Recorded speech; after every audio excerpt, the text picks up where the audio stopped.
Our bodies are messengers, and these different illnesses that we have, they're letting us know that something is out of balance.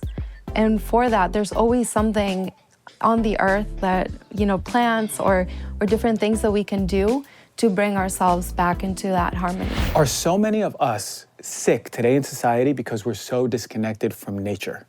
Absolutely. I feel that there's so much movement that is happening right now on the earth. We see this process of climate change, that it's nothing that we need to prepare for, it's already here. So as that happens, we can see ourselves having a lot of different illnesses, such as mental illnesses, physical illnesses, and this is just a reflection of how disconnected we are. When we come to reconnect with the rhythms and the essence of nature, we can begin to find that healing and assist our emotional maturity and resilience. So the earth can also help and recalibrate herself. It's powerful to think about that, because you said something about climate change. A lot of us are talking about 20 years from now, 10 years from now, this is going to happen. What do you mean that it's already here? We can see it all over the world. There are so many natural disasters. I do a lot of work with the communities in the Amazon, and we see a lot of the challenges that the communities are having, such as water pollution, a lot of deforestation of the land.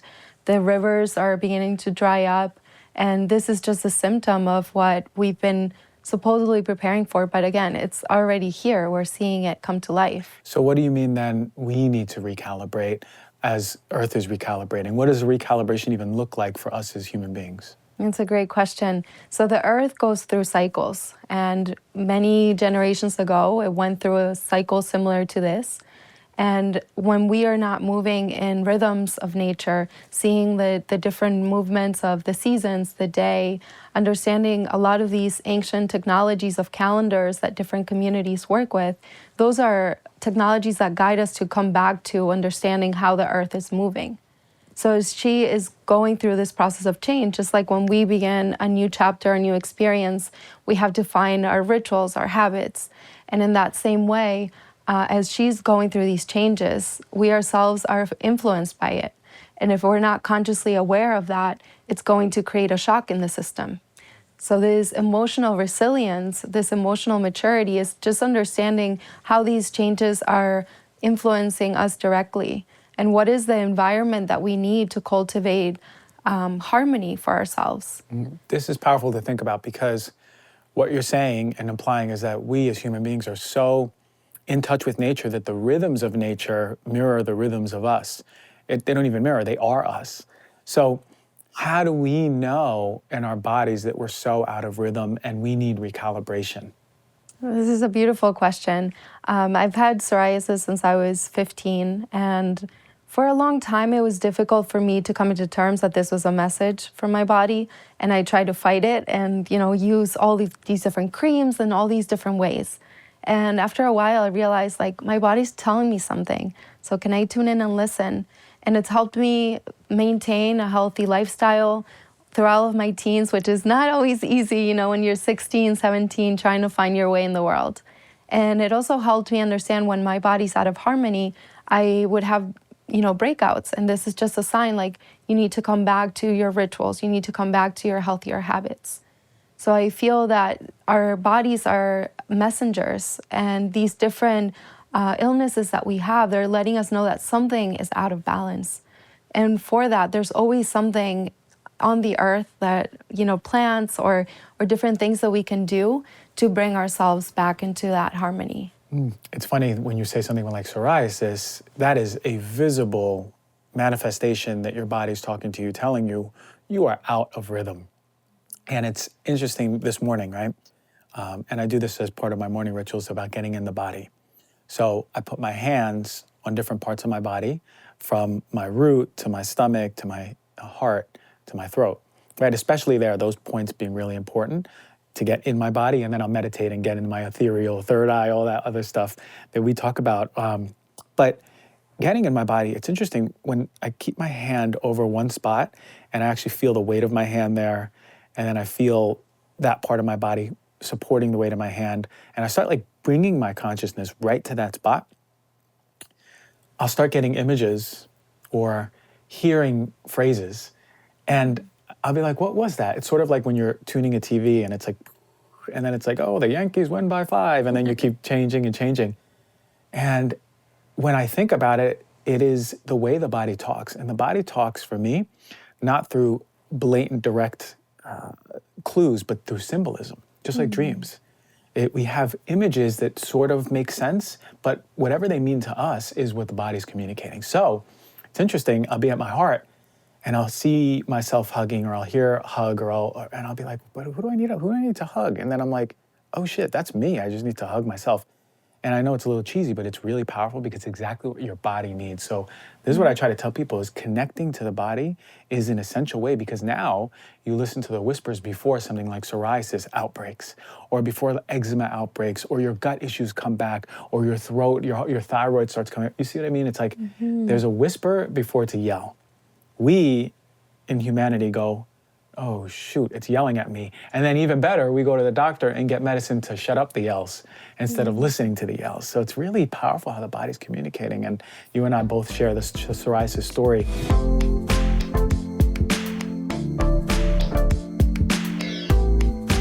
Everyone, I want to talk about Birch Living. This is a partner I've been working with for quite some time, more than a year now. And sleep is super important to me. I'm always excited to talk about sleep because it is essential, it is foundational to your overall health. Now, Birch is a premium mattress in a box company, and it makes mattresses and sleep products that are stylish, comfortable, and environmentally conscious. One of my favorite things, they are organic, non-toxic mattresses that are made right here in the United States. And it was important for me to choose a mattress to work with here on the show that is made organic with natural materials, because I know I'm sleeping comfortably and avoiding any harmful off-gassing from manufacturing. And this mattress has the top standard, the Green Guard Gold certified standard. That means I'm not being exposed to thousands and thousands of volatile organic chemicals, compounds that I'm breathing in my body throughout the night. I've had my Birch for close to 2 years now, actually. I really love it. What I love most is how breathable it is, how cool I feel at night, how it supports and relieves all of my pressure points, how it's allergen and mildew resistant, and how it's made of raw material straight from the United States.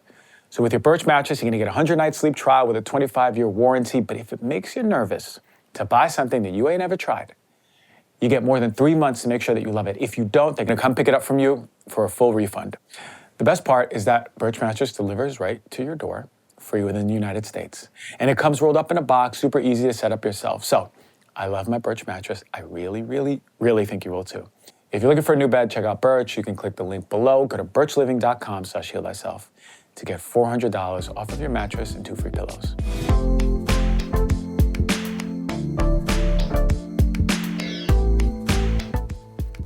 Do you know if you're getting enough magnesium? And it's a big problem because magnesium is involved in more than 600 biochemical reactions. Now today, I want to talk to you about some of the most common signs to look for when you are magnesium deficient. So, if you're irritable, constantly anxious, you're struggling with sleep issues like insomnia, you experience muscle cramps or twitches, even worse after the gym, you got high blood pressure, always constipated, those are major, major signs of low magnesium. Now here's what most people don't know. Taking just any magnesium supplement won't solve your problems because most supplements use cheap kinds of magnesium used in the body. And this is why I recommend Magnesium Breakthrough by BioOptimizers. It's the only full spectrum magnesium supplement with 7 unique forms of magnesium that you can get in your body and actually really start absorbing. So here comes the best part. The makers of Magnesium Breakthrough, BioOptimizers, are having a Black Friday special offer from November 21st to the 29th. You can get not only Magnesium Breakthrough, but all the BioOptimizers best-in-class products with 25% off. Just go to www.biooptimizers.com/DRG, enter the code DRG10 and get 25% off of your order. All the BioOptimizer supplements are the best in class, and if for some reason you feel differently, you can get a full refund, no questions asked. They're so confident that you'll like it that they have a 365-day money-back guarantee. And if you're listening to this late and you missed that special Black Friday offer, don't worry. You're gonna get 10% off just by being a Heal Thyself listener with the code DRG10. But if you arrive just in time, again, the link for the exclusive Black Friday offer starts November 21st to the 29th. The code is DRG10 and it's at biooptimizers.com/DRG.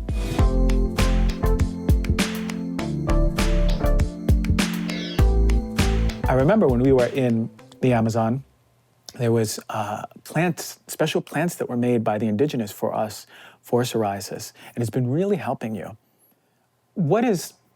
how disconnected are we from plants? What is the wisdom of plants? Why are we undervaluing them? How should we connect to them? And how powerful are they really in our lives? I think they're an essential aspect of our existence. And, they are so supportive in so many ways. They can guide us through dreams to understand how to balance our emotional body, our mental body, and also our physical body. I've had, as I mentioned, psoriasis since I was 15. And within the last year, I can see that I've been able to eat differently, but still my body's actually getting better. And it's because of all these different medicinal plants that they're using in the Amazon. And they use them in different combinations. It's not just taking them in, but it's communing with the plants. So I think our approach to the plants is also something that we need to look into. It's not just understanding how they support us physically, but there is an exchange that happens. So the medicine man that we were with, Manari Ushiwa, he's a great mentor of mine. He's become like my second dad all these years. And something that he shared with me recently is the understanding that there's an exchange that happens when we commune with plants. Like when we start drinking a plant or meditating with a plant, they carry a spirit and energy just like we do. And so in this physical reality, it just seems like there's just something that we're intaking. But when we look at the world of spirit, that vision of the natural world, there's an exchange, a sense of communication, just like we're communicating here. And from that space of exchange, it's not that they're just giving us physical or spiritual benefits, but we're also providing them with information. And in that exchange of information, Manari says that there's a new door that opens, a new wisdom that opens up. And we see how there's so much, as we mentioned, disharmony right now in the world. So when we activate this connection with plants, it's bringing the new instructions on how do we harmonize all of this imbalance that it's happening for our individual being, but also for the collective. So we are inevitably connected to plants. We've just felt in the illusion that we're disconnected, but it's always there. And it's interesting, a little practice that I've been doing when I will walk my dog. I'll go around the block, and whatever like tree I'm drawn into, I know I look like a crazy man doing this too. My dog will stop and I'll put my hand on the tree, right? And I'll just try to tune in, what do I feel, right? And this is a way that I sort of stay connected to nature and plants. What do I feel of this tree? Okay, it actually kind of feels twisty and turny and playful, like very light energy from this tree. Whereas right up the block, I can put in, I'm like, whoa, this one is like powerful, sturdy, like kind of even like grumpy grandfather energy, right? Like just like, I'm here, I've been here, you know what I mean? You're in my neighborhood energy. And I was like, whoa, But when you trust what your intuition is, when you trust what you're seeing without thinking logically, like, what did I just hear? Or like, oh, that doesn't make sense, I'm making things up. When you start differentiating between like, is this my mind running with a story versus just what I feel? That's when I think is like the gateway to start connecting back to, your true essence and your connection to nature and plants. Do you do any practice like that, or am I the only crazy person in this side of the town that's doing it? No, I'm definitely there with you. But what comes up for me is at what point did you realize that connection? In the Amazon. Right, so I was so influenced by seeing Manati and his crew go around the Amazon jungle and so definitively with confidence say, this plant is for this, and this is the spirit of this plant. And I'm like, what do you mean? How do you know the spirit of this plant so like to the T? And he's like, oh, this one is very playful. This one wants to communicate. This one wants to give its fruits or whatever. This one is a very powerful plant, right? And to hear, I mean, it makes sense. They've been passing these plants on their hikes. They've been connected to this since childhood. This is part of their world, right? Just like we're connected with social media, we know how to navigate Instagram with our eyes closed and navigate Facebook with our eyes closed, right? They know how to navigate the connection with these plants. But that was most inspiring to me. It was like, wow, there's something here. They're so deeply connected to something that is them in the form of plant. So for me, I'm like, okay, can I step into a place of a healer going, okay, what does my body need? And I'm doing this even with food, right? Do I really want this spinach salad, or do I want like a soup instead? Let me see, let me connect with my stomach. Oh, my stomach wants cold or warm? Warm. Okay, warm, what kind of soup? What color am I getting? orange, carrots, right? This is how I'm trying to listen to the body more. And I learned that through being with these people, these indigenous. We're so connected to Earth. Was it impressive the first time you saw how connected they are? Yeah, and it still is right now. And I love what you're sharing about being able to tune into, you know, your different layers of your being and letting them guide you. I feel that's one of the things that the indigenous communities have been teaching me, you know, all this time of understanding how do we activate our inner leader instead of looking out for the guidance and the instructions. It's already within us. And what the plants are doing and what the indigenous communities are offering us is to activate that awareness, you know, that leadership. And as we move into this new layer of existence, I think that's something that will be essential. We can't look for the political leaders to guide us anymore, but what's the other option? So when we start communing in this way of understanding our personal responsibility within our environment, then we can really find the change and the interconnection, right? But it starts with that subtlety of understanding what's my yes? What do I really need? Am I going into autopilot or am I listening to my soul in this moment? And how viewers and listeners who are running to work and in the middle of their workday and then the kids crying in the background, how do we integrate a practice? Is there a practice that we can do that we can do every single day but doesn't take 2 hours or a day? Is there something that you know that's helpful or you've learned throughout your years that's helpful? Yeah, I mean, for me, cacao is like a huge part of my life. I started traveling and going to Guatemala, and now I also go to Ecuador a lot. And I go into these places that, you know, ceremonies are 4 hours long. We're very disconnected from the everyday life. But I also live in New York City, and it's a very opposite, you know, experiences. And that's why I love going back to New York, because I have to really integrate. It's beautiful to travel and expand ourselves in that way, but what are we doing with that? And what I find in New York, it helps me be able to tune in and receive all of those messages and be able to translate them into our everyday life.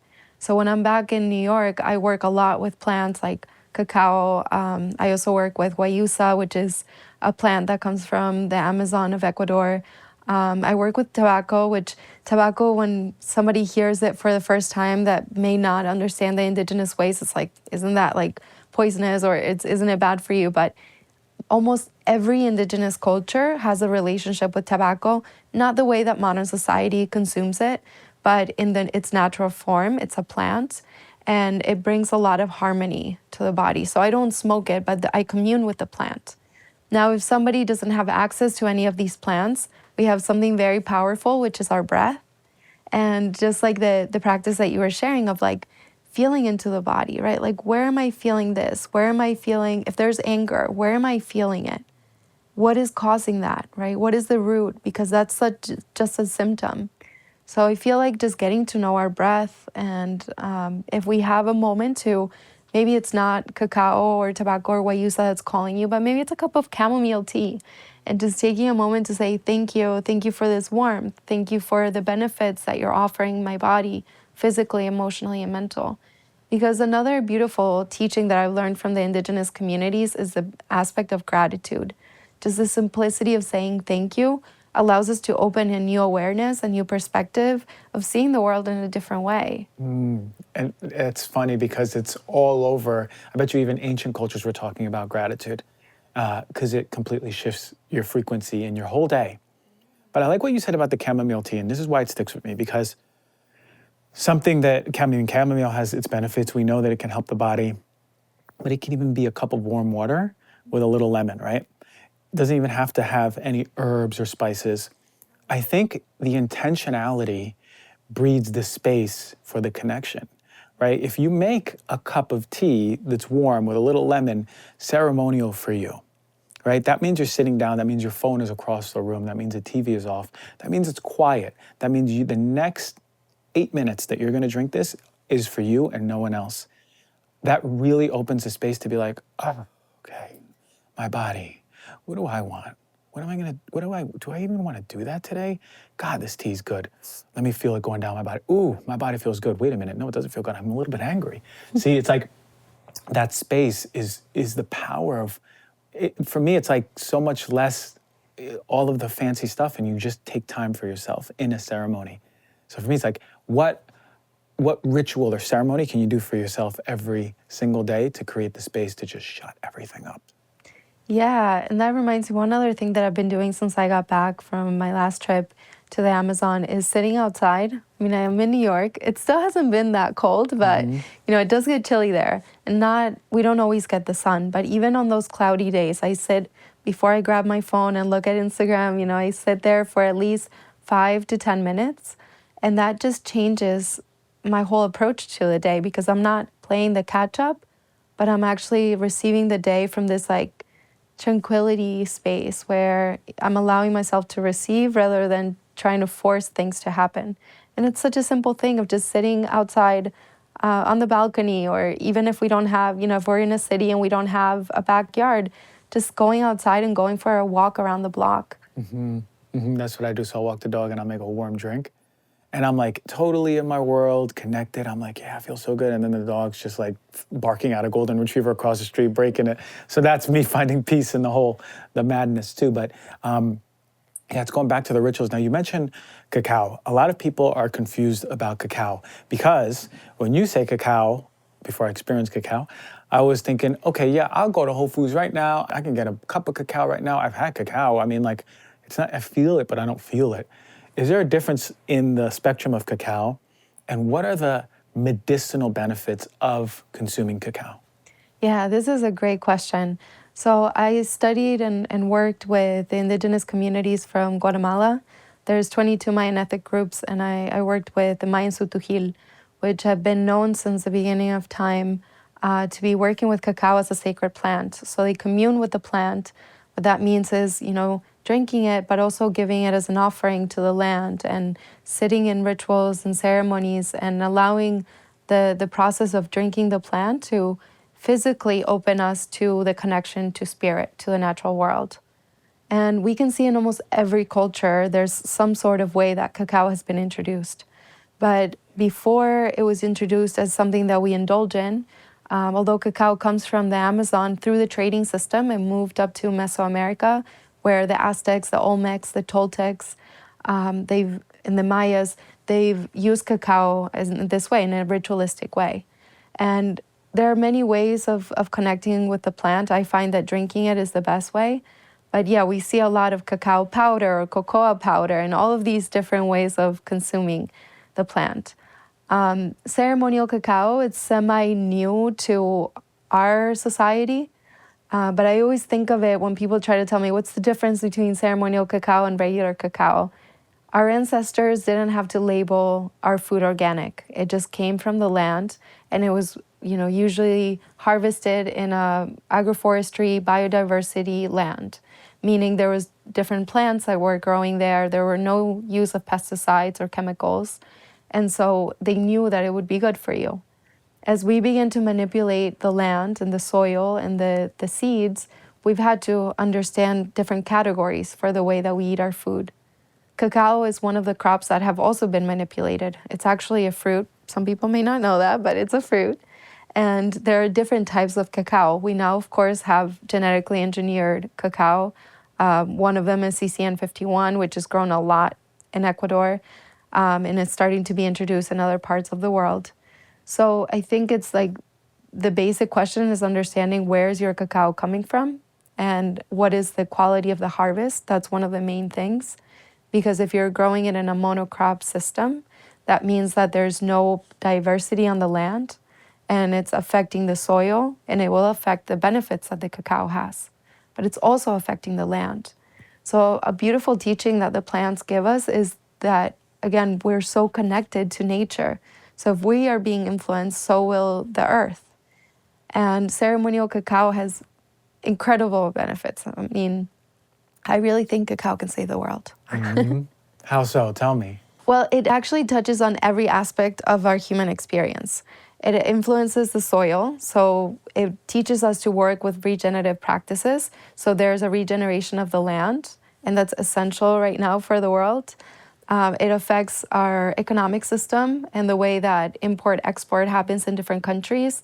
For Africa, for example, it's one of the main exports. And it's also affecting a lot of the national parks because monocrop systems have been happening for so long there. the fruits are no longer giving that much fruit. And so they have to go into protected sites, and they're deforesting a lot of the national parks. So even though on paper it seems that those places are still protected, if you physically go to them, there's a documentary series called Rotten, and they have a whole episode on cacao, and they show how all of these different parks have been affected. So that if we can, choose with our dollar in that way to support communities that are working in, these regenerative practices. And also a lot of the ceremonial cacao is grown in family farms. So it becomes much more supportive for these places, these farmers that normally don't have access to be in the economic system in that way. And physically, cacao is preparing us in such a beautiful way for an emotional and spiritual experience. When, in the latter part, the emotional, spiritual experience, why do they say it opens your heart? Does it have an affinity for the heart center? Yeah, so on a physical level, cacao is a vasodilator. It has theobromine, which is an active compound that dilates blood vessels and stimulates blood flow. And so there's a lot of energy that's going to our hearts. And that is also bringing our emotional awareness, because there's so much happening in this part of our bodies that we start feeling a lot here. But also energetically, it's opening us up. Another compound that's in cacao is magnesium, which is essential for homeostasis. It allows us to relax the muscles, the joints, the nervous system. It's also helping us in ATP production and regulation. So it regulates our energy levels, and it allows us to feel like this beautiful expansion of energy and focus. But then through the magnesium, we're relaxing our bodies and we can surrender to the experience. I'm thinking about my experience, and it was exactly that. Now we know scientifically what's happening, right? Because I did feel the heart, a lot of activity in the heart area. If you tune into the body, it's like, I'm like, whoa, what's happening? But there's like a sharpness that you feel, like I'm focused, but it's so relaxed in the body. It's like, oh. And then the emotion, the first cacao ceremony I ever did was in Portugal, and there was a medicine man singing, and he was from Argentina. And I drank the cacao, and that's my first time having ceremonial cacao.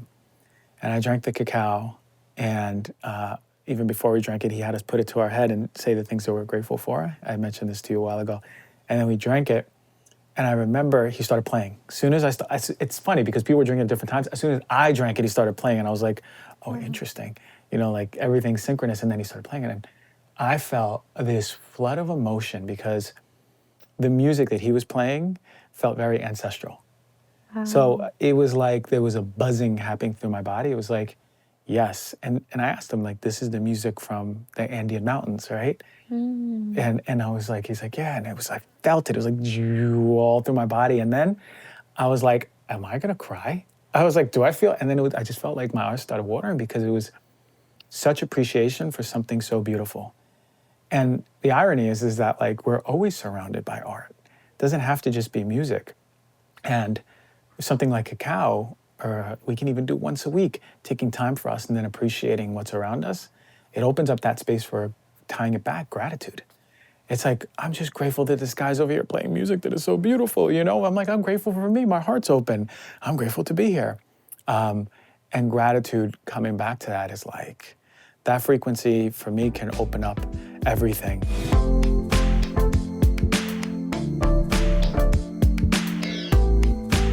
And I'm not a fan of my house smelling like strong chemicals when I'm cleaning.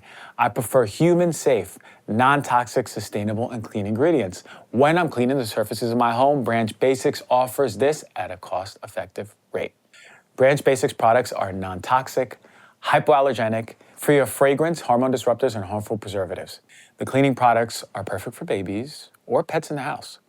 They only use one concentrate, and it's for everything. And it can be used for counters, floors, laundry, bathroom, dishes, hand soap, and even washing produce. They also have an oxygen boost that can be used for laundry, stain remover, pots, pans, tile, and grout.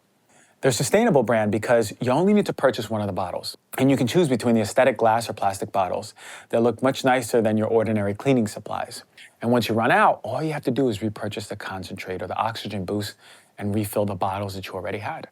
So if you don't know where to start, Branch Basics offers a premium starter kit that includes cleaning essentials kit, laundry kit, and classroom kit. So right now you can get 15% off of any starter kit with the code DRG. Just go to links.branchbasics.com/DRG. And now is the time you can start cleaning your space safely and efficiently.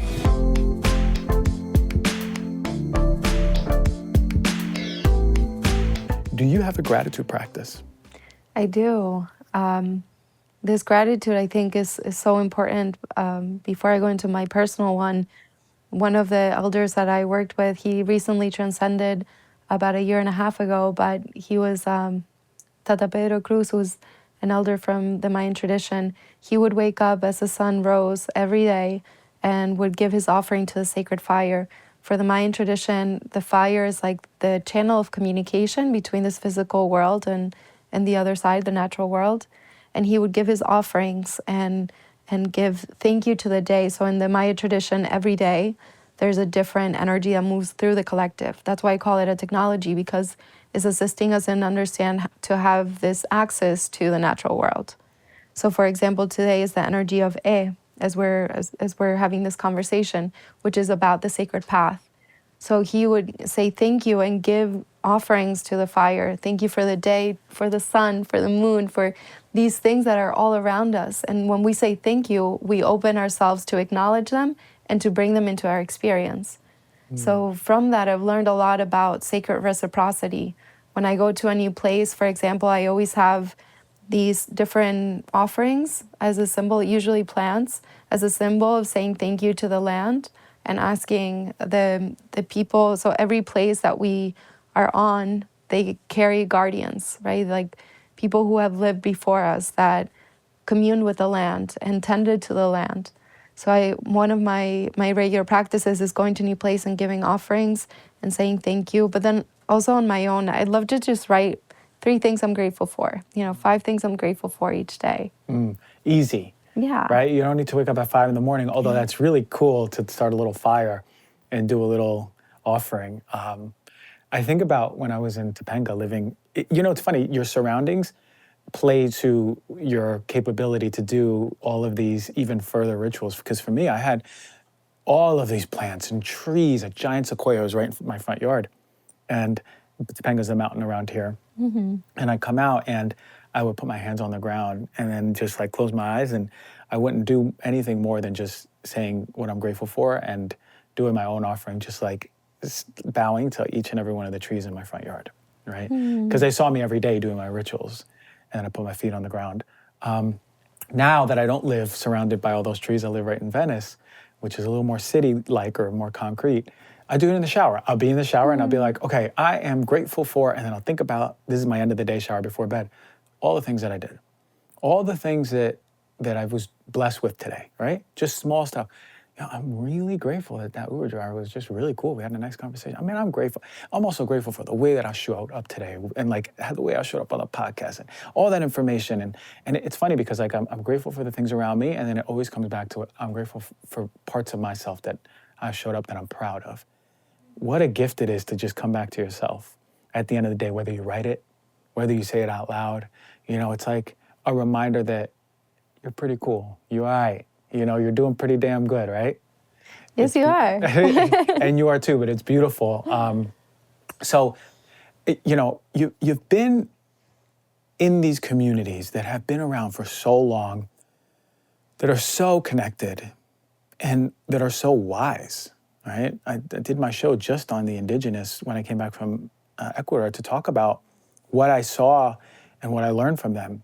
But are there any teachings that have really just like stuck to you, have really blown your mind, have really just like, God, man, they have it figured out? Are there any things that stuck with you over the years since you've been inundated with all of these wonderful communities? I mean, so much. There's so many teachings in these ways, but it's very simple. We complicate ourselves a lot in this modern society, but they go back to the simplicity and also the activating the imagination. There's one thing about cacao that is beautiful, which is activating the innocence within us. There's a lot of people that say it brings you to connect to your inner child, that motherly energy. And somebody in one of my ceremonies a long time ago was saying, it's the innocence that the children carry. When we are born, we haven't been polluted by society's norms and conditionings. So we're very pure in our ways. And our imagination is so active, right? And we can create a whole world out of our imagination. If we look at it from the indigenous ways, that is the connection to what Manari and the Zapata tradition call Makihauno, the world of dreams. And for the Zapata and many of the Amazonian communities, they say that we live to dream and we dream to live. So these parallel realities are just as essential. Through our conditionings, we have kind of created, we have put that part of ourselves to sleep. And when we go back to the indigenous ways, as we started understanding their different modalities, we started kind of amplifying that place of imagination, of creation. It's also creativity, And I find that as I open myself to that, the subtleties, the synchronicities, the awareness of this physical reality has also amplified. And the children get it, because they haven't, again, been so asleep from just this modern society. So I feel just going back to the mystery of life and going back to the simplicity of life. How can we make our daily practice more simple and more nourishing? How can we make our daily habits more simple? And technology shows that in a little bit, but somehow we layer it more with complexity. Yeah, we do, because that's what we love doing. Let's just make it way harder, right? Yes. What I was really striking to me was the stark contrast between the way we live in society and within a day of being there, not only the indigenous connection to nature, but the indigenous connection to the simplicity. We are convinced we need so much here, so much, right? And then I'm there and I was like, we don't need anything. We need community. We need earth. We need sun, right? We need sleep. We need nourishing food, and we need connection to nature. And seeing how happy this community is. They don't suffer with mental health issues out there. We suffer with mental health issues out here because we've been drawn with society's conditioning and the stories about what we need to be, do, say, and have. And that restriction, it causes us so much constriction in our body. But to be there, I was like a breath of fresh air, because I was like, oh yeah, none of that matters, huh? I was like, wow, all that money doesn't matter. All the status and accolades don't matter. Interesting. I was like, none of it matters, and I took a lot of that with me. I mean, immediately I couldn't do it until the end of the year because I made bookings for all of my work till the end of the year. But starting the new year, there's going to be just the essentials and simplicity. And one thing I was inspired when I was there was to say no to a lot. So I've been saying a lot of no because simplicity is something I value a lot more. I threw away so many supplements when I got back from Ecuador because I was like, I don't even use this. I was like, what is this exotic herb? I've had this since 2019, garbage, So I would say like 80% of my supplement cabinet, still a lot, but 80% is gone because I was like, wow, I don't need all this. And how much and how powerful it is to purge even your closet. Do you need all of that? Do you even wear this? It's why people were there like, oh, I straightened up my room and I threw out spring cleaning and now I feel so good. It's like, duh, because we're reminded that we don't need all of that. And we just need community, food, sun, sleep, nature, right? Peace. And imagination. And imagination, and to go back to that. Because that, I think, creates room for more imagination. How good do we feel when we're in imagination and creativity? How do we start that? How do we, because there's viewers and listening going, when I was a kid, man, I drew all these pictures and I wrote all these stories and I created whole kingdoms in my head to the detail. How the heck do we make room for that in our old age now? Yeah, I mean, what you're sharing just makes me feel so liberated. Just from hearing it, it makes me feel so liberated. Like when you detach yourself from these things that we make in our mind that we need. And then as to the imagination, I would have never imagined my life to be what it is today if I tried to plan it, and I feel when I let go of who I am, and I know it's easy to say, it's a lot more difficult to put into play, but when I started walking this path, I had no idea, of the ways of the Indigenous communities. And I just opened myself to the possibilities. And I kept saying yes to the things that mattered. Like when I felt it in my body and I felt it in my heart, it was a yes. And half of the time, it did not make sense on a logical level because I'm not living from my mind. And that's another thing that I've really learned from the Indigenous communities. It's living from the heart space. Sounds super cliche, but it's allowing ourselves to tune into the emotional body as a guide and an instructor. So activating the imagination, I think that's a really beautiful question. I feel when we are born, the Indigenous communities also tune into this, especially the Mayan tradition with the Cholquij, the lunar calendar. They say all the stars align for us to carry a specific purpose. So when we are so pure in our soul as a child, we understand that. And that's why we're so creative and we have all these callings to do certain things. And then we start having conditionings and they kind of put that to sleep. So we lose touch of that. And there's usually a void that comes with it, a certain depression, a yearning for something more that we try to find in the external world. And when we go back to those desires that we had as a child, for example, maybe like singing or drawing, and we start creating that as not just a luxury, but a necessity for our bodies to evolve, I feel our approach to life will be a lot different. So easy when you think about, all right, I used to draw when I was little. Let me put out the canvas. Let me put out markers. Let me put out pencils. Maybe I won't do it today, but let me just put out this week and see if I'm called to it, right? Or get in the shower, sing a song. Get in your car, sing a song, right? Start singing more. For me, I would write horror novels when I was a kid. Well, not novels, like 5 pages. I'd write a story. Most of it was just taken from another movie, just with new characters, with the same idea. I didn't understand about copyright back then, but I would make write a whole story, like basically a movie, and I'd staple it and write the title, and I'd make copies of it and I'd give it to kids in my class, so they'd get like spooky movies, which is interesting because I'm always drawn to like spooky movies. Like I've always been since I was young. But coming back into that place is really powerful because now it's like, okay, maybe I can leave my laptop open for a day and type in, just write a little bit, write a little just story out of nowhere. So easy for us to just come back to if we create the space for it. And it's funny how we inside, oh, I don't have time for that. I have to actually finish my report, or I have to send a few emails. I have to put up an Instagram post. I have to do all these things that are so not us. But what you're saying, again, comes back to the theme of simplicity. Just going back to the place, what did you love as a child? What was innocent about you? Where was your imagination? I love that we're talking about imagination because we haven't really talked much about this on the show. What will we find when we are in our imaginations? What will change in our bodies or in our lives? Well, when I hear what you're sharing, I feel that we have been given this gift of life, and our personal responsibility is putting that sacred reciprocity, as we were talking about earlier, into action. And it's not about doing, but it's about being in that space of what we came here to do. We might not know on a logical level what that means. So when we activate that process of imagination, we receive the instructions. We don't have to figure out what it looks like. We just have to say yes and do our part. I love the law of attraction. I also feel that it left a huge part, which is our commitment to it. So we see something that we feel could be possible.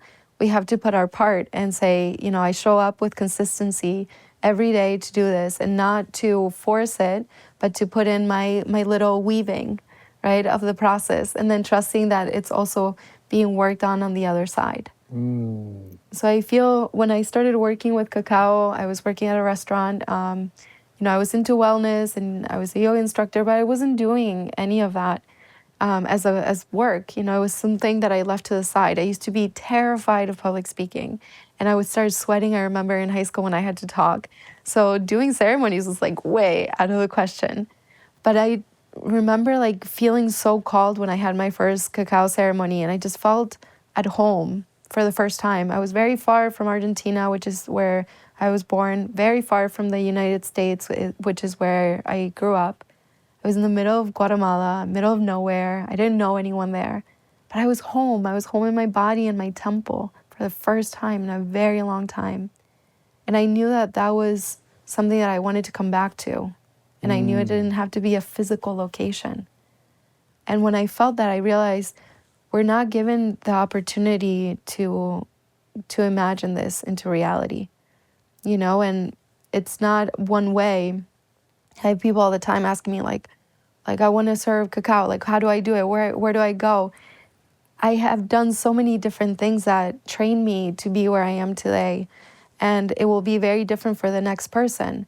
But I think when we start opening ourselves to seeing our environment, not just from what we're seeing here right now, but allowing ourselves to have that child mind mentality in the approach of how we are coming through, the world will change because our perspective to it and our relationship to it will change. Yeah, and we're so used to growing up planning and having the belief that this is one way. Actually, this is, this brings us to ayahuasca. This is what came up for me. It was like, for me, there was less visuals and more just pounding of a phrase. And this is often what happens in mushrooms with me too. It's very clear. And all I hear was, you don't trust yourself, you don't trust yourself, you don't. And an hour and a half into it, I was like, what don't I trust? They're like, you don't trust yourself. I was like, oh my God, okay, yes, it is. I know I don't trust myself. I was like, please don't bring me to the darkness again. But it brings it to the fact that we as adults, it's funny that we're talking about it, like we as adults who think we have it figured out, but in many ways have to come back to us as kids in adult bodies with the imagination, because in this process, it was very clear. It was like, when I want to create or do something, there is my vision of it, exactly how I'm going to do it, and then the end result. And with ayahuasca, I came back and it showed me very clearly, it's like, you don't have to enforce your will up this hill all the way to your result, right? Because for me, it's like, there might be easier, softer paths that are smoother, but no, I'm going to push that rock so hard so it goes my way only, and it ends up in my adult, stubborn result. That's the Leo in you. It's the Leo, right? It's the Leo. It's like, relate. It's yeah, you can relate, right? So it was beautiful because it was like, no, understand that you may have figured out your way, but there are 20 different routes that are completely different that you couldn't even have imagined.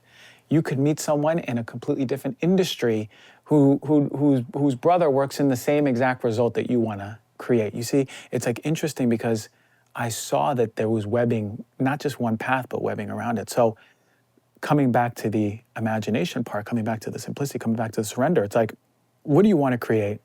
What do you want to bring to the world? Is it heart-centered? Is it from your passion? Is it from what you want to exemplify in this world? And then allowing the things to come to you exactly how it's trusting that it's coming, yourself and the world around you, that it's coming, that it's already unfolding, it's already made material through the energetic world, right? And allowing space for it to just unfold the way that is the most efficient, powerful way, the way that you're supposed to experience, instead of enforcing your will like we do as adults and plan and plan and plan.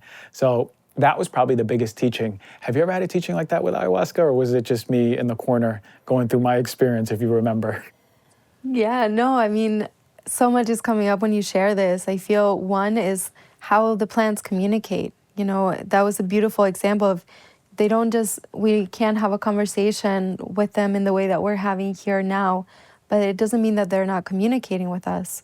And one of the things that Manati has allowed me to understand through connecting with my dreams and consciously approaching the world of dreams when I go to sleep is the understanding of the communication of the body, the different sensations that begin to rise as the environment around us begins to communicate. And the plants are doing that. I'm so happy to hear that she was so loud. I know it's uncomfortable, but so loud, right? Mm-hmm. Because they're always communicating with us. When we're connecting with a plant and we open ourselves to the word spiritual is like so overused in our modern society, but in the Mayan tradition, spirituality is not talking to a how creator, God, source energy, or saying what we need, but it's creating a conversation with spirit. And so it's also learning to listen through the signs around us, the way that for them the fire moves, the way that an animal might show up in that moment, or how in your cacao ceremony the music began as you took your first sip. That's a conversation. And I find that when we start opening ourselves to the subtleties of the communication with plants in our environment, we begin to activate that process of imagination in a different way. And we start approaching our life from the world of the heart. And that's, if we want to move into a new reality, it's essential, you know. A redefining of spirituality. I remember you said something like that in our retreat, and it really struck home because it's less like, I understand consciousness and I understand God, versus like, no, it is a conversation with spirit and seeing spirit in everything. Seeing that God is the plant, right? God is the tree. God is the dirt. God is the sky. God is the bottle of water that was inspired to create that design through someone, right? It's interesting when you think of all objects, inanimate and alive, that all carry the consciousness of life, which is beautiful. Yeah, I don't think there's this esoteric illusion. It's actually something very practical. Very practical. Yeah, it's something that we don't have to go into the jungle like you and me and do ayahuasca, although, man, that was powerful. It's quite a journey. It's quite a journey. You know, one thing that always I remember is, for me, when I do any medicine psychedelic, I am like a rock. It's very hard for me to move. I don't understand how people like get up and move their body and make sounds and, you know, like are just dynamic. I never understood that. If I get it, I'm laying in one position for 8 hours like a dead body, right? So a funny story is I remember I didn't even hear people getting up, and I feel you come next to me and you put your hand on my chest and you go, hey, you go, Christian, do you feel called to still lay down and be here? And I go, huh? I go, what do you mean? I thought we were having ayahuasca experience. And then you're like, you know, people are leaving now. And I look up and like there's two people there. It's me and like someone else. And I was like, holy moly, this stuff is still really like hit me hard. That's a sensitivity to it. But it was like a funny memory I have of how powerful ayahuasca was as a teacher. You know, and for me, knock on wood, maybe not this time around, I didn't have a very, very scary experience, because what I found, and a lot of people might be viewing and listening going, I want to do ayahuasca. What I found is the moment I started in it and it hit me, and it hit me fast, because if you remember the circle, I was the first one to take it. Yes. And I was like, no, but I have to go to the bathroom. So I went to pee. And as I was peeing, I was like, whoa, I feel it coming on. I gotta go. So I came back to the circle and I laid down.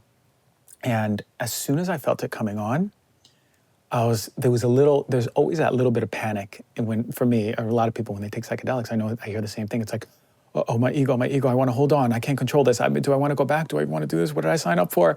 And then it's either like surrender or have a bad trip. And it was like, I always let go. I'm just like, all right, if I die, I die. You never end up dying. But one beautiful thing was, in that moment, as I was in that experience, it was pulling me into this dark place. And it's because I kept trying to control. I didn't want to surrender. And the moment things started getting dark, like Stranger Things actually, everything was getting dark and like everything alive around me was dying in my mind's eye. And I was like, no, I surrender. I am here. Listen, grandmother or mother, or whatever you are, I am here to listen. Because it was like the dynamic of me as a little kid wanting to just push, like, I want to go here now. And it was like, no, but I'm going to listen the whole time. And that set the dynamic. So I don't know, my piece of advice to everyone is, if you do ayahuasca, surrender and listen to what needs to be shown. Because the moment you start to control, you go in a pit and you don't want to be in that pit. Have you ever had that dark experience with it? I mean, yeah. Yeah, it can get heavy. Yeah, and it stays with you. I think the biggest part is also who's holding the container. You know, I feel when you're in the jungle, you have the spirits of the forest that are assisting you, and there's this like support that allows you to fully surrender. I've had one experience that was really, really, really hard, probably the hardest experience of my life, and it wasn't with the elders we worked with. It was in another community, but it was definitely that process of controlling, and it's also I was trying to do too many things at once, like I work with two communities that became like my mother and my father, and that's my family. So working with a third community, even if I wasn't going to be studying with them and their cosmovision, it was just too much at once to bring into my consciousness. So I think understanding like what you're saying yes to when you decide to go into the world of ayahuasca, who you're sitting with, who's guiding you, because it's the way that I see it is like if you go to a city that you don't know and you get a tour guide that shows you the way, with ayahuasca, most of our society has been disconnected from the spiritual connection that we're talking about, not seeing it as something esoteric, but something very practical. So we have to be shown how do we access these ways that is not a scary place, but it's actually very safe for us to explore. And what kind of doors are they opening? Because with every Icaro, the Icaros are the songs that are shared during ceremony. They're calling in different frequencies, different vibrations, different realities. So understanding of like who we're communing with when we sit with the plant, I think is so important. Very important. And I love this point that you said. You can do it with a certain people, like say a beautiful retreat in upstate New York or Malibu. But again, the people have to be connected to nature. Most people are not connected to spirit of nature like the indigenous. For me, it was the most sacred thing in the moment. I wouldn't have done it any other way. In the moment to be in the Amazon, to everything starts hitting me, and then to know that I can open my eyes and literally the vine is like 20 feet away from me. And there was this beautiful moment in this experience where I was deep in it, and then I heard like the crickets, and I heard the frogs, I heard all the animals, and I was reminded that the Amazon River was 10 feet away or 20 feet away from me, and I hear the water, and I was like, oh my goodness. It was a realization that everything was in harmony. It was all of a sudden the difference between hearing random sounds in nature and hearing an orchestra. It's like you realize that nature is a whole musical orchestra. All of the sounds you hear, even the water that you hear, is an orchestra. And then the realization that I have, I'm like, oh, I'm here. I'm part of this orchestra. I was like, wait a minute, everything makes sense. I was like, I'm not listening to nature. I am nature. I am this experience. I am the orchestra. I'm not the observer of the orchestra sitting in the seats. I'm literally in the music. And that was so fucking mind-blowing. I was like, how can I ever have done this experience anywhere else? You have to be near the plant. You have to be where it grows. You have to be with people who understand the integrity, the frequency of what they're singing, of what they're putting out there. So it puts you in the place of that remembrance. Because to be honest, it didn't get too dark for me. And I think that a big part of it was because I was so safe with what was around me and the people around me. This is not to be taken lightly. If you're going to do ayahuasca, make sure that you do your research. You don't go with any random Joe Schmo in New York City. You make sure, I would highly recommend being with the plant, being in nature, being surrounded by all of it, so you can truly be in its highest essence. Yeah, and the other thing, I love what you're sharing. I think the other thing is the preparation process. You can diet beforehand and all that, but from the moment that we got to the jungle, we are already preparing for the medicine. And what I love about the Sapara tradition is that they don't make the plant the end result. If you think about the whole journey, like the medicine was part of it, but it wasn't like the only thing that we didn't go to the jungle to drink ayahuasca. It happened to be a facilitator to expand our awareness to the relationship with spirit. And you got the message. It's one thing to talk about we're connected to nature and to describe it in certain ways, but I always think of that description of like if you have never tasted an apple, you can describe it, but you won't understand. And I'm not saying that everybody needs to drink ayahuasca. There's many ways of connecting to that connection that you had. I am part of nature, and we have different access points to that. But that was the end result, right? Like, it wasn't about what the plant was, but more about what is she teaching you. And from the moment that we get there, we're cleansing ourselves, we're disconnecting from the modern society and all of these things that we're living here, and we start from a neutral space of getting to know nature. And then we connect to the world of dreams. They bring our spirit to connect to the world of dreams. We start getting interpretations of the dreams to understand what's happening there, to open ourselves to understand there's a connection to that part of ourselves. And the connection to nature, we get to see the way that the trees move and the way that the birds are there, the water's coexisting with us.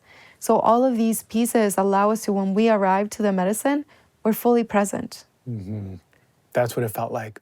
And it was beautiful to have that intentional. We did a 4-hour hike in the Amazon. You know, that was the best thing. Although how grumpy I was because I wanted food. We were fasting, and how exhausted my body was from so much hiking. And although we had a downpour of rain and we were going through the muck, and I was just spent by the time we were ready to do it, that my body was so tired that my ego wasn't even wanting to come up and resist. It was like, oh my God, I don't even have the energy to resist right now, which was so well played, because it was like, here you are now doing this medicine where people oftentimes have so much resistance, which leads them to this dark place of control and not being able to surrender, not being able to listen and being shaken up. And like you said, one of the hardest experiences of your life. I was listening to Megan Fox, and she was on Instagram, and she's like, oh yeah, I went to hell on ayahuasca. And she's like, my own literal personal hell, and I was there. And I had to see myself, and I had to experience the parts of me which I wasn't listening to. And of course, she transcends out of it. But it was really just powerful to have that experience. But so you're doing a lot of things, okay? People viewing and listening, they go, okay, I really vibe with this girl. I want to meet her. I want to do a cacao ceremony. I want to check out her Instagram. How do people connect with you? Yeah, so I guess Instagram is I love Instagram because it's like our avatar. So Florencia.Fridman is the best way. I love connecting with spiritual practices, with, the indigenous ways. I think going back to this new dream, I love Charles Einstein and how he shares in his book, A Beautiful Dream Our Hearts Know Is Possible. I think we are in that space right now, and going to the ancient ways, connecting with the indigenous communities and activating their cosmovision to remember our own. And this exchange that could take place is the way that we're going to go into this new reality. So cacao is definitely a way, but then, connecting to our dreams is another. Creating community is a huge part, because it's not about just having a dream and forcing ourselves into it, but what is your community like? What is the environment that you're nourishing? I know I'm deviating, but I want to share one last thing before I lose it. When you were describing the connection that you had with ayahuasca, I feel the way that a plant grows is a really beautiful description of how we can connect to this approach of the law of attraction and our relationship to imagination. And when we have a desire to do something different, how do we approach it? Because if you see the way that a seed grows, it needs soil that is nourishing, that it hasn't been used with a lot of pesticides or chemicals, such as like the stress of our mind, but instead it has a lot of nutrients. And that's our environment. Who is our community? Who's around us that is supporting the vision that we are wanting to activate for ourselves? And how are they nourishing our being? And then also understanding the way that we water our plant. We can't give it too much water. We can't take too much action into the desire that we have. But we have to show up with consistency in how we water that plant. And also give it space to grow. Sometimes it might seem like there's nothing happening, but underneath that soil, underneath the shadow, the darkness, there's this underlayer of how the roots, the foundation of the plant is being constructed. And then one day you see it blossom, and it takes its time, but it's still, we can see the progress then. And that's when we're like finally semi-settled into what we're creating. But then we know that there's still growth coming along. So nature is always teaching us the way that our human experience moves. And I think like opening ourselves to that is so important. So that's also a lot of my work. I do it in many different ways, but that's the essential. Like, how do we come back to understanding and listening to the teachings of nature? What a beautiful way to close that. That is the best analogy, because I believe so much in nature showing us always about us. You know, if we shut up and pay attention, we'll go, that makes sense about my life. Thank you, tree. You know, thank you, cactus. I believe it. I believe it. Okay, yeah, and cacao ceremonies. What if someone's in New York and they want to be at one of your cacao ceremonies, or one in California? How do we find out? Do you have a schedule out there or something? Yeah, so I post everything on my Instagram. I also Beautiful. have a virtual community. Part of my mission has also been creating all the tools that people need to be able to activate their leadership within society and the different skills. So I have a platform called Flourishing Oneness, or Florecer, and we do virtual circles twice a week. So people that want to commune with cacao, we have community from all over the world. And then I have physical experiences as well. And then Cacao Laboratory, if they wanted to get to know cacao and get to experience it on their own. I love that. And are you doing another retreat in the Amazon, just like the one that I went to and did a little bit of medicine? Yes, we have one happening January 25th. Ooh, man, it's coming up. And Yes. and hey, listen, maybe I'm there for that one too. Would And love maybe to we have have you. some people come in there and have a nice experience, because man, I can't vouch for it enough. Hey, look, thank you so much. You are doing wonderful work in the world. I am such a fan of what you're doing for Indigenous communities, for cacao, for humanity, for spirituality, for connection to plants, man, for everything, right? The embodiment of all of that is in the form of this Argentinian Jersey girl who's sitting in front of me. So sweet, so heart-centered. Thank you so much for sharing your wisdom with all of us. We really, really appreciate it. Thank you, Christian. It's been such an honor. Thank you so much.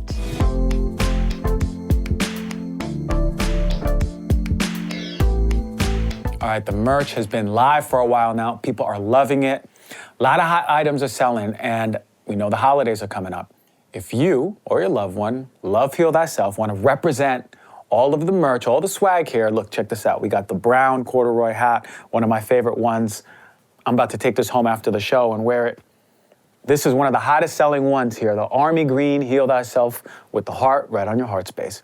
We got hats, t-shirts, hoodies, we got crew necks, but here's my favorite part. They are all organic, all sustainable, all top quality, so they feel good on your body. You're representing, knowing you're not being exposed to all the crap that we talk about on the show, and staying true in your authentic, healthy self. So go to hts.today, get your Heal Thyself merch. The holidays are coming. Represent Heal Thyself, give it to your loved ones. Imagine your loved one opening that gift and they see that beautiful hoodie, they put it on, tag me in it, we'll share it. All the love, and thank you for representing.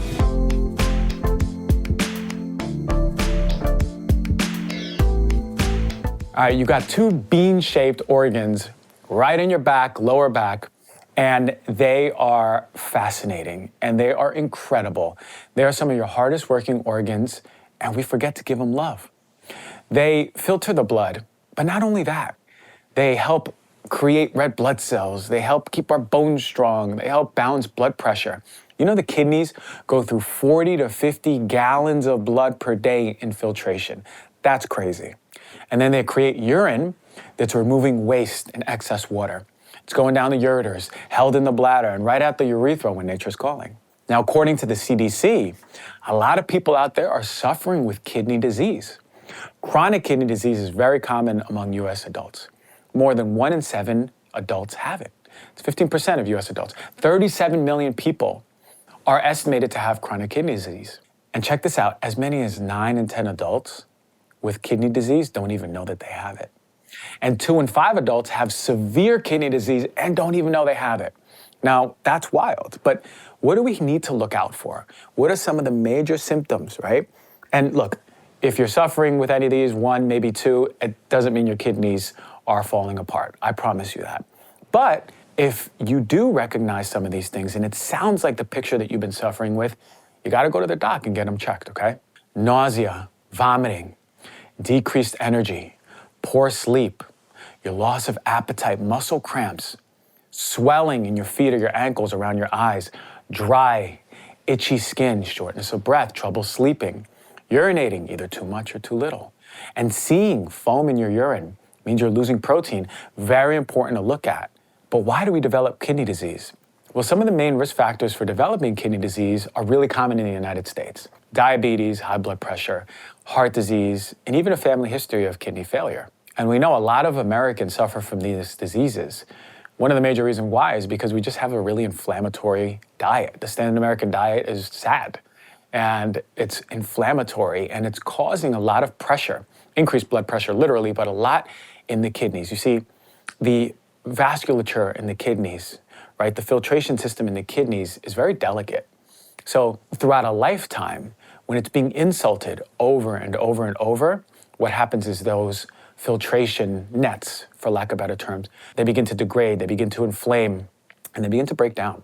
So the food in America is a big cause of it, but also we really accept the drinking of alcohol, which we know causes kidney issues. And to a lesser degree, we accept smoking, but those are big lifestyle choices that affect the kidneys. Now, there was a study at the University of Queensland, and researchers analyzed the link between pesticides exposure and the risk of kidney dysfunction in 41,847 people. And they used data from the United States National Health and Nutrition Examination Survey. Now, within these people, the ones that were exposed to a higher amount of the insecticide malathion, also known as maldacin in Australia, had 25% higher risk of kidney dysfunction. Now, the quote from the lead doctor, Dr. Osborne, says this: nearly 1 in 10 people in high-income countries show signs of chronic kidney disease, which is permanent kidney damage and loss of the renal function. And it's no surprise, we know that pesticides or environmental toxins that we're exposed to have an affinity for the kidneys, nephrotoxicity it's called. And we see that a lot in a lot of studies, nephrotoxicity. It's because the kidneys are part of your detoxification pathway for these water-soluble toxins. And a lot of these pesticides are water-soluble. A lot of them build up in the adipose tissue, yes, but a lot of them you just pee out, right? So we have to think about when you're removing it from your urinary tract, how it's affecting the tissues that it's coming into contact with. And inevitably, it's causing inflammation and damage. So another study in the Environmental Research and Public Health Journal said this: organophosphate and pyrethroid groups of insecticides are most commonly used pesticides in agricultural and domestic settings. And multiple adverse effects of pesticide exposure on kidney function and structure have been identified in animal studies. We see a lot in animals, okay? And one 2015 study demonstrated that nephrotoxicity of pesticides triggered epigenetic effects and pathophysiological changes in the kidney.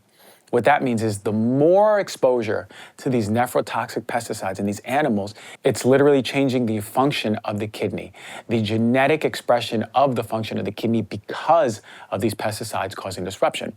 Continuing the quote, in addition, pyrethroid exposure in rats causes oxidative stress that induces tissue damage. And they mentioned chlorpyrifos, another pesticide that accumulates in adipose tissue in the liver and the kidney. And when it's exposed to the plasma membranes of the cells of the kidney, this causes tissue damage and loss of enzyme activity. So let me tie this all up in a nice bow. What's happening is this: these pesticides that we're being exposed to through food and through water are having an affinity for the kidney. And when it reaches the kidney, what it's doing is causing genetic changes that are causing a functional change in the kidneys. But not only that, it's leading to the damage and loss of enzymes. So now the kidneys aren't even functioning efficiently. So they're inflamed, they're breaking down, and they're not even functioning the way they should be. So naturally, what are some of these toxins? Where are these pesticides found? Well, a lot of them are found in food. Things like basil, cilantro, mangoes, mustard greens, raisins, snap peas, frozen spinach, frozen strawberries, sweet bell peppers, apples, peaches, applesauce, popcorn, grapes, corn chips, apple juice. This is very common to find, and this is why I always talk about the importance of organic, eating organic, looking for the USDA organic label. It's very important because, unfortunately, a lot of these foods, especially the healthiest ones in the world, the fruits and vegetables, are really being oversaturated and exposed to these residues, which we're taking in that have an affinity for our kidneys. So we want to remove those water-soluble toxins, the ones that I mentioned, also glyphosate, looking for the USDA organic label.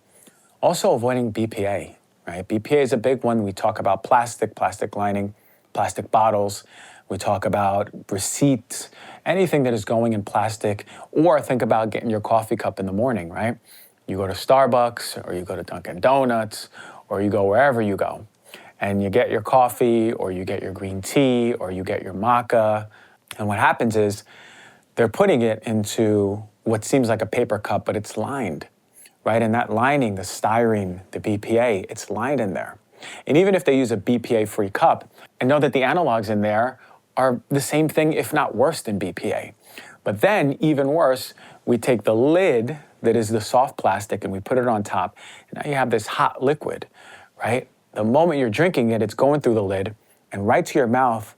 It's an avalanche of pesticides and heavy metals that not only have the affinity for your kidneys, but also just disrupting your hormones, causing inflammation in the body, disrupting your gut, disrupting your brain. This is why we have to think about, and this is not even to mention what the tea's made out of or the coffee's made out of. This is just the container. Now think about adding in coffee. Now think about adding in green tea or matcha that is not tested for heavy metals. And many of these big chain coffee and tea places are not necessarily going for quality. They're not going for USDA organic certified teas and coffees. So I would really start thinking about your morning routine, and can you maybe just do it at home? Make your own coffee, make your own green tea, make your own matcha, drink your own tea, but make sure it's high quality, because it's an exposure that we expose ourselves to every day.